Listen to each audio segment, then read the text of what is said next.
I'm very excited to be part of this fireside chat with two incredible leaders, not just from their respective cities of Boston and Chicago, but their leadership and the work they've done that have had a national impact. And I really say that. So when you have a chance, we'll jump into fireside chat, but I'm always big after the chat to make sure we spend a little bit of time and meet, both Tio and Trucy and finding out even more about their journey, but the work they continue to do. Fortunate enough that I'm in a city where I see the work of Trucy Allah and his work over the years, and I'm going to have him introduce himself, but also his current work as a leader of our district attorney, Kevin Hayden's office, but also Tio's work around with ceasefire in Chicago, but also a national model in his work and having this impact throughout our country, on the issue of gang and youth violence. And what I'm going to do is maybe ask you both to start off. I'm going to ask you, one, to introduce yourselves, but also I want to ask you, as you're doing your introduction, to jump into the first question. We know about the impact that the pandemic has really had on our communities as we're moving forward. What are some of the things that you both see are some either policy or policy reforms that we need to be looking at moving forward? So again, you're going to do an introduction of yourself, but I also want to hear from you, about what are some of the policy reforms we need to really be thinking about as we're moving forward, and again, especially with this conference of Mothers Against Violence. I know they both like, man, that's a handful. Yeah. I guess since I'm on home court, I get the bat lead off. First of all, thank you to Mona Lisa and Mothers for Justice for having this great conversation and inviting me to be a part of it. I'm Trucy Allah, born and raised in the city of Boston. I started out working in the criminal justice system back in 2000. I was a faith-based mentor with a national model called the Boston Reentry Initiative, where we work with gang-involved youth to deter them and redirect them from incarceration back to the community in a positive way. I left there, and then I went to a nonprofit called UTEC, which worked with proven risk youth, similar to like the ROCA model, which people may be familiar with. Then I ended up coming back to the state, working at the Executive Office of Public Safety and Security as the Director of Reentry, working in a Department of Correctional Facility. And now I'm the Chief of Community Engagement, working with the District Attorney's Office.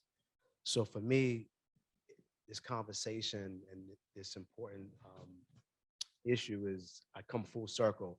I used to be on the defense side, working with gang-involved guys, pleading with the DAs to give probation, suspended sentences, give them a break. Now I work on the district attorney's side, which is prosecuting cases. So it's basically the flip side of the same coin from Mothers for Justice. So that's kind of who I've been professionally, but I also have a personal connection to the issue.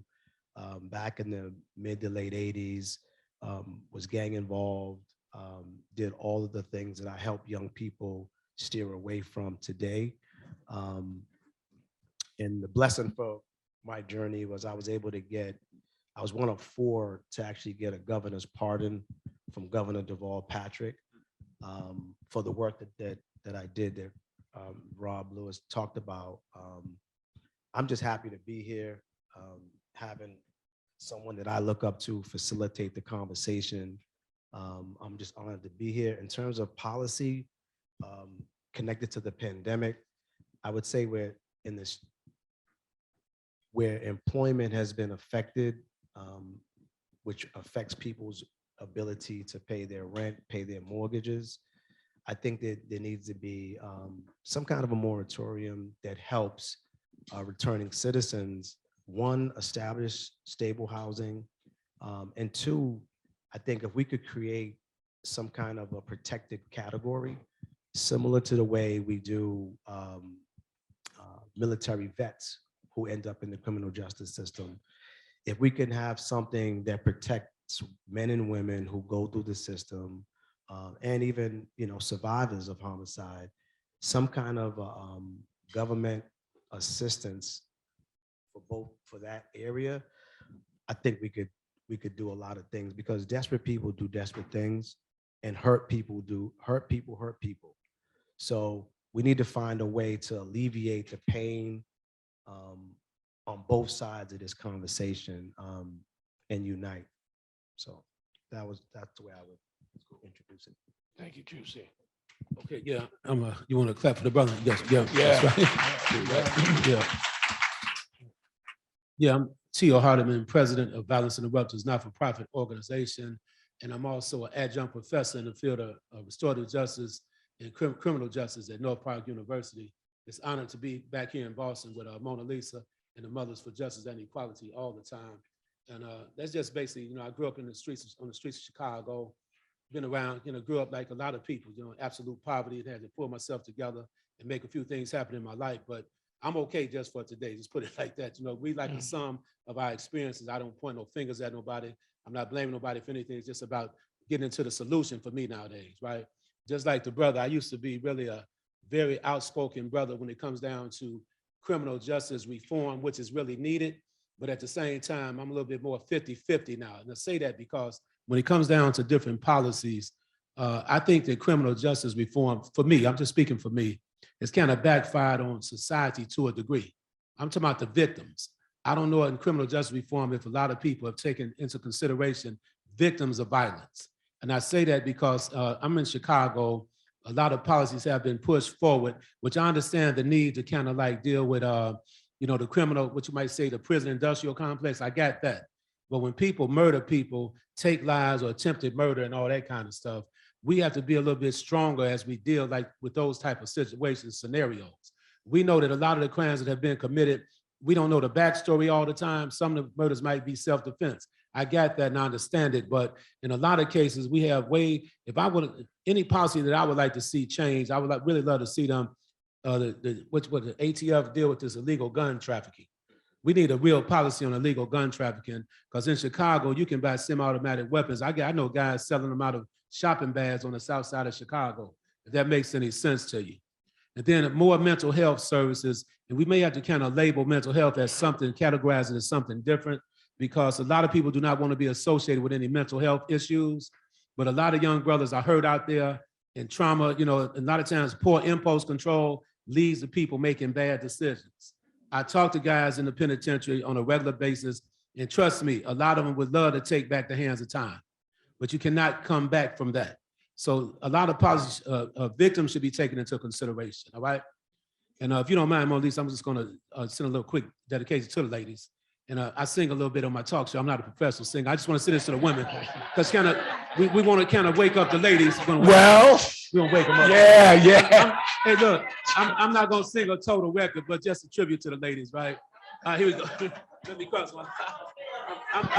No, I'm not a professional singer. I just mess around. But here we go. All right. You're my darling, darling baby. You're my sweet and tender love. You're a very special lady. I said you're everything I hoped and prayed for in a woman, and I'll give you my all. I'll give you plenty love, 'cause you deserve the best, 'cause you're better than the rest. You're my queen on the throne, all that I need and more, and I'll give it all to you, and I'm gonna do my best to give it to you. That's it right there. That's it. Give it to you. I'm just doing that. T.O. Yes. I just did this icebreaker. So that was just an icebreaker. That's With a chorus. Wait a minute. Listen. Amen. Hey, listen. No. Brother can raise money, brother can't sing. Brother can raise money, but he can't sing. You know what they say sometimes? Stay in your lane, right? Listen. Now, Teal's now gonna get You know, me and Trucy, I won't lie, we were like sitting here doing our thing too. But we're gonna change this because we can have a fireside chat and song going on. But going back, no, thank you for that, Tio. But going back, you know, and Trucy, you're both talking about services and needs of what we might need as moratorium on resources. We're talking about the role of mental health. So I'm going to flip a little bit and put you both in positions of power. And knowing that we have a movement, Mothers Against Violence, what do you see as a role that Mothers Against Violence can play on this policy level? And what would be recommendations that you would make if you had that position of power to make those changes? What would be some of those policy decisions that you would put forth that Mothers for Justice, but Mothers Against Violence could really be taken on in our communities?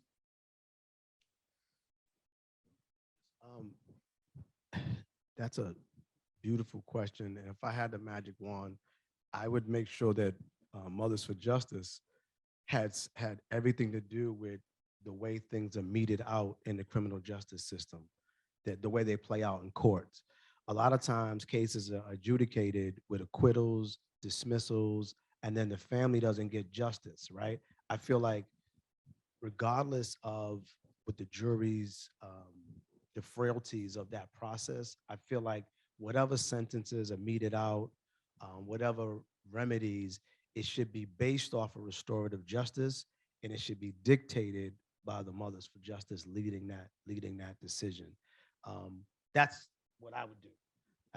If I was a judge, you know, in a courtroom and it was up to me to change someone's life, I would want to make sure that the mothers, the survivors, the providers, the backbone is supported, you know, and I feel like what you say should carry weight in any process that I would have the authority over. So it's a big conversation, and then somehow figuring out a way that the mothers of the perpetrators as well as the mothers of the survivors could come together. What I see play out often is there's this tension, offense versus defense in a courtroom setting, and both parents' hearts are broken. Both families are destroyed. And they really, what you don't realize a lot of times through our anger and pain is that the perpetrator's mother or father wants to embrace us or wants to embrace you, but there's no room for that in the criminal justice system. It's defense versus offense, district attorney versus defense attorney.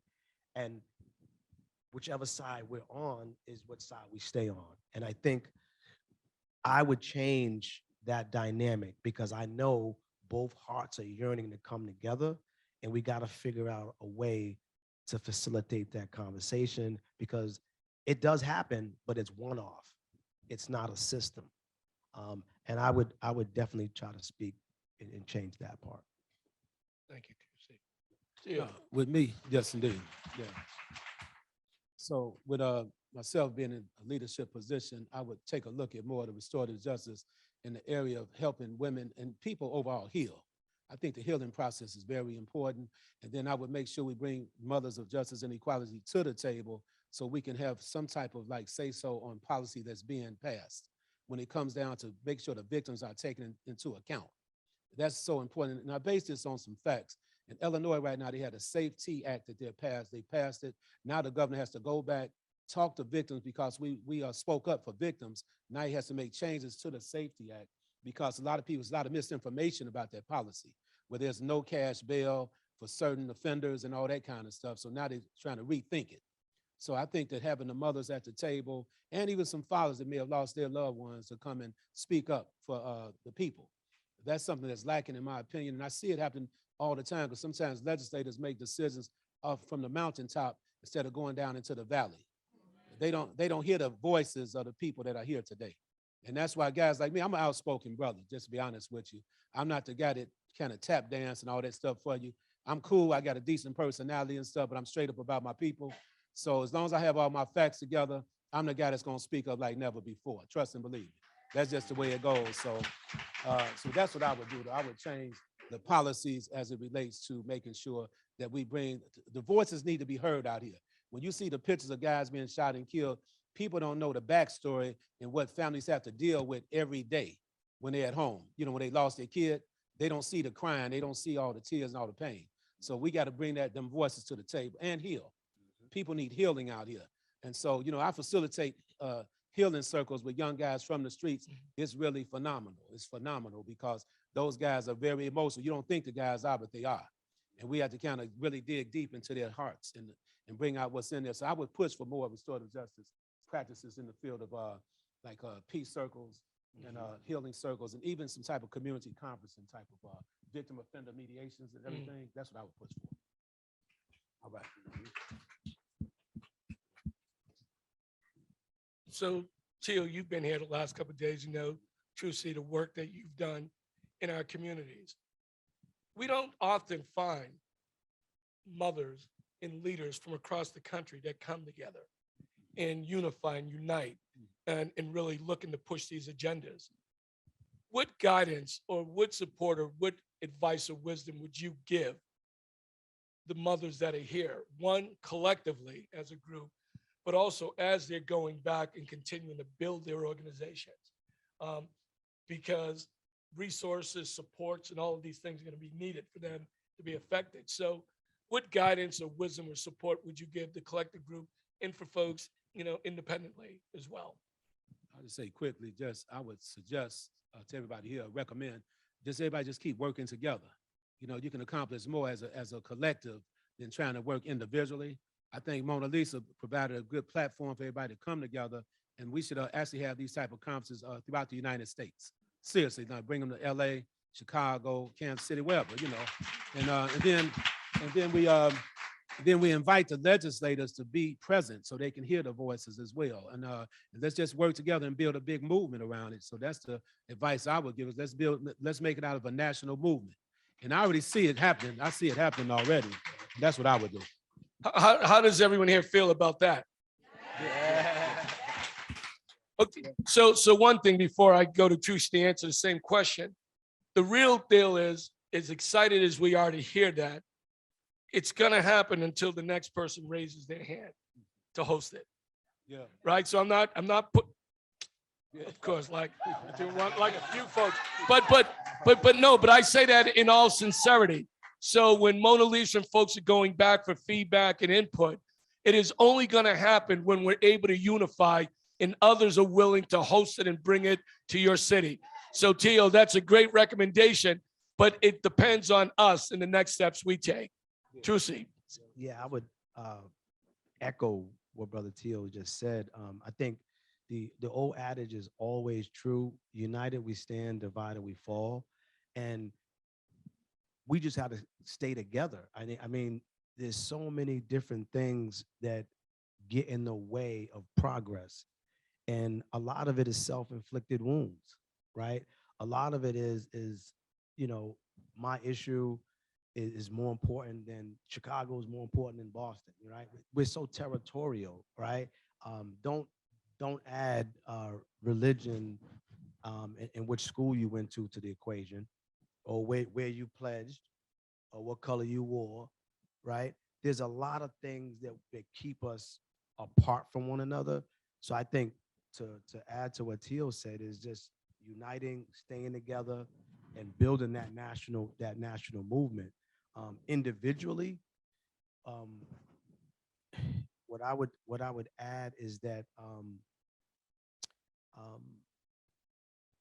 figuring out a way to continue to use the pain and the power, turn the frustration of what we've gone through as fuel, right, to keep us going, and which is what the Mothers for Justice is all about, is allowing what you've gone through to continue to push you.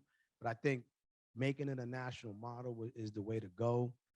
Staying together and not letting any divisive suggestion. I give you a good example.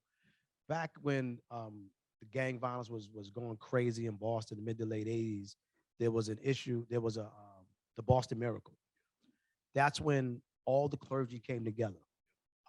I was a part of the Nation of Islam. There was plenty of churches involved in that process. And we were able to do great work. And then something happened that messed everything up. FBI money.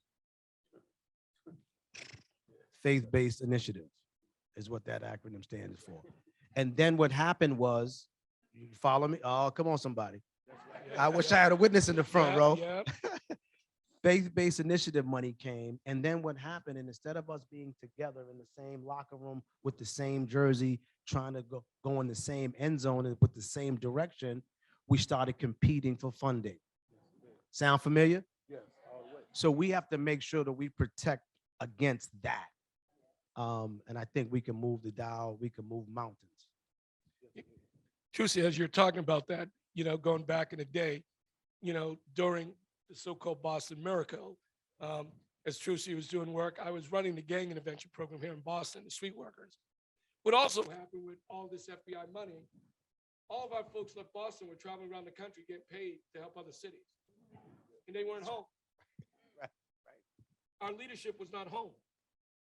So in a weird way, what made the Boston Miracle powerful was this opportunity. And I only say that because sometimes the power of fame can open up your eyes to be thinking differently and sometimes losing track of what the real mission and purpose is. Right. So this is why this idea of a national movement, because then it really is about collective leadership and collective action. And similar to being in Boston, you get a chance to bring a power source in your neighborhoods and throughout the country. And folks really know, honestly, part the disrupting in the reckoning is beginning. So we'll continue on that. What's this role? Yeah, but what's this role we need to play? When we start thinking about with federal government and law enforcement, if we're going to be leading and taking on, moving this needle, because we've got to move the needle. We have to be solving these issues. What is that role? What is that role of government as well as law enforcement? Well, I just say this quickly. I'm familiar with the Boston Miracle. For those who don't know, I'm from Chicago, but I do this work throughout the United States. I think it was 94, I think it was the year, but they went a whole year without one 17-year-old, somebody under 17-year-old being killed for 1 year in Boston. And, Reverend Eugene Rivers and some of the other brothers, Tracy, I forget his last name, I remember them brothers, want to pay respect to them brothers for whatever they did. So I agree with you about, the funding issue is pretty deep because everybody, Black Death has become a big hustle. Let's cut through the chase. It's a big hustle. And once you start taking funding and all that from people, you got to be accountable. You got to dot your I's and cross your T's. You got to put your little numbers into this little power grid. How many people you work with this day, how many people you serve that day. And then if you say anything that's not politically correct, now you run the risk of losing your funding. Somebody knocking on your door, they want to check your books and all that kind of stuff. So with the federal government and with the federal government itself, it's okay for us to receive resources, but I just believe that people should be, some of the people that give out the resources should not be so punitive with it, to the point where they looking at your every move, okay? Because I don't know, that's kind of difficult for me because no one's perfect out here, but it's important to have your books together, don't get me wrong, but I don't want to say what I really want to say, because just because I'm not one of them guys, I'm cool, but when it comes to law enforcement, I want y'all to understand this. I'm not anti-law enforcement at all. It's just that law enforcement, it's a culture we have to change as a people in our community. Law enforcement is not going to change Black culture. They're not going to be able to do that. That's not their job. And then law enforcement comes after the fact. That doesn't make them bad. It's just that it's hard to stop a killing because you don't know when a guy's about to kill somebody. You really don't know that. I don't care who you are. And then, because that's just reality. We've been successful to a degree because we have our boots to the ground. We've intercepted some whispers on the street, but most important, we have guys like me and other guys that work with me and some women that know how to go in there and talk people down for real, for real. I'm telling you, when you get them behind closed doors, you got to go there with them, type of conversation. So when it comes to law enforcement, we support law enforcement, but good law enforcement. Because when people talk about criminal justice reform, excessive force, police brutality, that's one thing there, right there, but that's the tip of the iceberg. Because, wrongful incarceration and all that stuff plays a role. in the overall scheme of things, right? So we just have to work harder. Just see, if we unify and work collectively, we can make a lot of good things happen. A lot of good things happen, but it's real tricky, like you said, because I know for a fact in Chicago, we have a community called Inglewood. It's a population of 24,000 people. You have 494 non-for-profit organizations in Inglewood. And I remember standing on the corner on 75th and Normal on the south side. A young sister came to me, she said, "This is my corner." And she had a not-for-profit over there. She built a garden. She said, "You should let me know when you come stand on my corner." And I say, all due respect to your sister, I ain't gonna lie to y'all because I don't play games. I say, I'm T.O. Harden, I'm standing out here. It is what it is, right? I mean, you can stand with me, we stand together, but this is nobody's corner because people are getting killed out here, no matter who corner it is. So, I mean, just goes to show you a lot of the rivalry and everybody, you're right. And I'm gonna say this, I'm gonna let it go. He's correct. A lot of times when you're dealing with violence prevention, a lot of people get a big name for themselves, like they're really doing something. But if people cannot tell you the last time they really stopped the killing, if people cannot tell you the last time they really got a gun from somebody, or like, because you're not gonna stop no killing, just everything's cool all the time. You know, you're gonna get confronted every now and then. If people cannot tell you they've been confronted, I don't think they really out there getting down. I'm just being honest with you. You know, that's just the way it goes. And I can tell you story, but we don't have time for that right now. But that's my take on it. But we support law enforcement. I want to make that clear. We support the federal government because that's all we know, right? But at the same time, if you can raise independent funds, it's better. It's much better. And I actually, this young lady from Detroit, pronounce your name for me one last time, if you don't mind. Tijuana, there you go. I started to say Tawana, but Tijuana, right? She broke that down to us last night in a real eloquent way. She really broke that down. So I want to thank her for that, okay? All right, that's it for me. Yeah. Yeah, thank you, Tio. That was beautiful. I think I'll speak to the police part in a second, but I think to start, I think, you know, the solution is atonement and reconciliation, right? I feel like everybody who's violated you and your family has a debt of gratitude, an indefinite debt of gratitude that they ought to pay. Now, everyone isn't ready for restorative justice. Everybody isn't ready to be in a room with people who offended you and hurt your family. But if you're not there, that's okay, because grief, pain is unpredictable, right? And I respect it.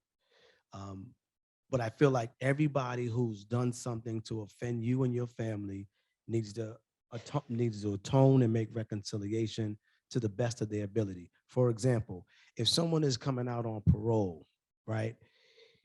A part of that process is making amends with the victim's family, right? And I would tell brothers at MCI Norfolk, if you can't make it, first you got to make it right with God, and then first let's start with God, right? You got to make it right with God. That's number one. And then those whom you've offended, right? There's no way you come out and you go on and you go get famous and you go doing business as usual, but you didn't pay homage to the people that you've hurt. That's been the motivation for me to do and be who I am, right? And I've been doing it for 24 plus years, right? And I still owe the community. And that's got to be our motivation. So I think somehow we need to institute atonement and reconciliation in the process. In terms of the police, I feel like there needs to be a bunch of different things happening. When I was at the FOI captain, I was in charge of the men. I directed the men. We went to hot spots and we talked some guns out of hands and we did some real things. We gave some checkups from the neck up. Some that we can talk about, some that we can't. Amen, somebody. But what I would do out of respect for law enforcement, I would call the commander for B2, for example, and I would say, look, we're going to be in Warren Gardens tonight. We're going to do some military drill. We're going to make some noise, but keep the detectives away from us. Because what happens is they come pull up and they act like we in bed together. And the brothers we trying to reach, they're like, oh, he's suspect. He got a relationship with the police, which isn't, we do, but we don't. We ain't turning our kids over to go away. We'll work with you to help us. So what we need them to do is walk the beat, create a healthy interference, secure the perimeter, and let us minister unto our children uninterrupted, right? And to be honest with you, if we had an army of Christians and Muslims paid to hit these blocks in Chicago, we could solve the problem overnight. You know what our problem is we do it part-time. We do it on Sunday, Monday, Saturday, we do a formation. And then Monday through Friday, we got to work because we got to go get some money to pay the bills. So we need our wisdom and our money to marry each other. That's what was about to happen when before Muammar Gaddafi was killed, right? With Minister Farrakhan. There's some wisdom and you got to marry some money, right? I know that might be politically incorrect, but I'm telling you, that's a fact. If we have some finances, some capital to go with the spiritual foundation of what we all espouse, we can end the problem tomorrow. Listen,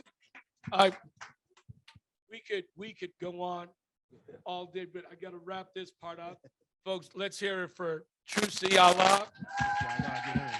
And let's hear it for Tio Hardiman. And what we're going to do, folks, is Trucy and I are going to actually step off.